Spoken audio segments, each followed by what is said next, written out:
നമസ്കാരം. ലോകത്തെ തന്നെ ആശങ്കയിൽ നിർത്തുന്ന ഒരു വാർത്തയാണ് ഇന്ന് അറിയിക്കാനുള്ളത്.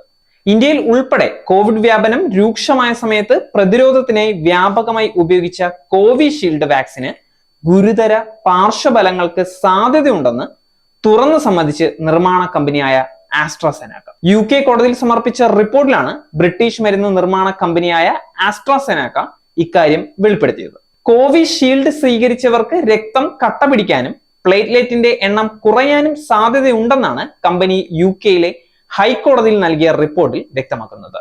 ഓക്സ്ഫോർഡ് സർവകലാശാലയുമായി സഹകരിച്ചായിരുന്നു ആസ്ട്രാസെനാക്ക കോവിഷീൽഡ് വാക്സിൻ വികസിപ്പിച്ചത്.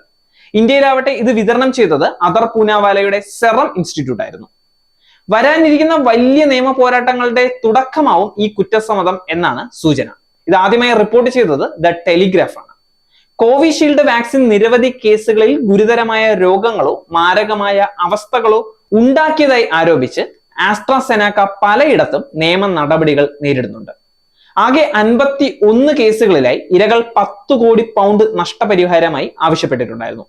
കോവിഷീൽഡ് വാക്സിൻ സ്വീകരിച്ച ശേഷം മസ്തിഷ്കത്തിന് സ്ഥിരമായ തകരാറുണ്ടായി എന്ന് ചൂണ്ടിക്കാട്ടി 2021 ജെയ്മി സ്കോട്ട് എന്ന ആളാണ് ഈ കേസിന് തുടക്കമിട്ടത്.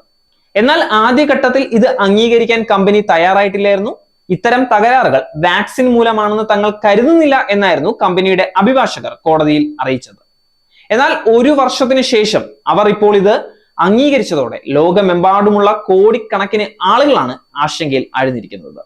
വളരെ ചുരുക്കം ചില സന്ദർഭങ്ങളിൽ വാക്സിൻ രക്തം കട്ട പിടിക്കുന്നതിനും പ്ലേറ്റ്ലെറ്റിന്റെ എണ്ണം കുറയാനും കാരണമാകും എന്നായിരുന്നു കമ്പനി സമ്മതിച്ചത്. അതേസമയം ആസ്ട്രാസെനാക്ക നിർമ്മിച്ച വാക്സിനുകൾ ഇനി UKയിൽ ഉപയോഗിക്കില്ല എന്നാണ് ആരോഗ്യ വൃത്തങ്ങൾ കോടതിയെ അറിയിച്ചിട്ടുള്ളത്. ഇന്ത്യയും മറ്റ് സാമ്പത്തികമായി പിന്നോക്കം നിൽക്കുന്ന രാജ്യങ്ങളും കോവിഷീൽഡ് എന്ന പേരിലാണ് ഈ വാക്സിൻ നിർമ്മിക്കുകയും വിതരണം ചെയ്യുകയും ചെയ്തത്. ആഗോളതലത്തിൽ തന്നെ കോടിക്കണക്കിന് പേരാണ് ആസ്ട്രാസെനാക്കയുടെ വാക്സിൻ ഉപയോഗിച്ചത്. പുതിയ വാർത്തകൾ വലിയ ആശങ്കയ്ക്കാണ് വഴിയൊരുക്കിയത്. നേരിന്റെ വാർത്തകൾ നിങ്ങളുടെ വിരൽത്തുമ്പിൽ എത്താനായി സാക് ന്യൂസ് ചാനൽ സബ്സ്ക്രൈബ് ചെയ്തും ഷെയർ ചെയ്തും ഒരു ശരിയായ മാധ്യമ നിലപാടിന് നിൽക്കാൻ ഞങ്ങൾ നിങ്ങളെ ക്ഷണിക്കുന്നു.